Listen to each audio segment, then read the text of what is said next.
জায়গাটি টিঙ্কু বড়ুয়া ক্লিয়ার করে লাভ করেছেন।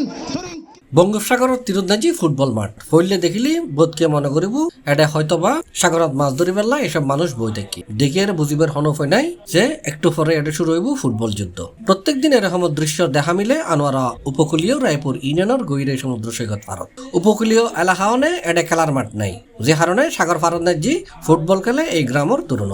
সাগর ফারে বিভিন্ন টুর্নামেন্টের গিরি এটা ঘটে কয়েক হাজার ফুটবল প্রেমীর মিলন মেলা।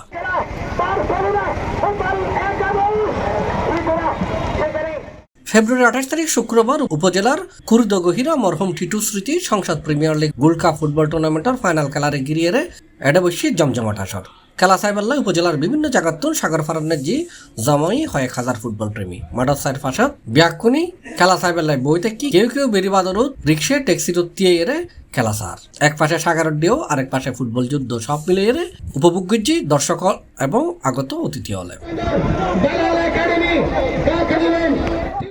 এই টুর্নামেন্টের ফাইনাল আসরের নাজি প্রধান অতিথি আছেন চট্টগ্রাম দক্ষিণ জেলা বিএনপির সদস্য সচিব লায়ন মোহাম্মদ হেলালুদ্দিন। তিনি উপকূলীয় এলাকার সাগর ফারত চমৎকার দৃশ্য উপভোগ সহ খেলাধুলার উন্নয়নে সাগর ফারনের যেখানে স্টেডিয়াম গরিবের প্রতিশ্রুতি দিয়ে বঙ্গোপসাগরের ভারত বিচুর ভারত যে টুর্নামেন্টের আয়োজন সত্যি এগুলি অত্যন্ত আনন্দ উপভোগ্য।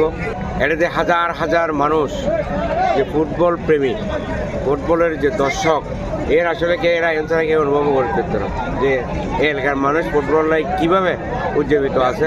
এটা আইরে দিয়ে না বুঝলাম যে উপভোগ্য এরিয়া গান আছে।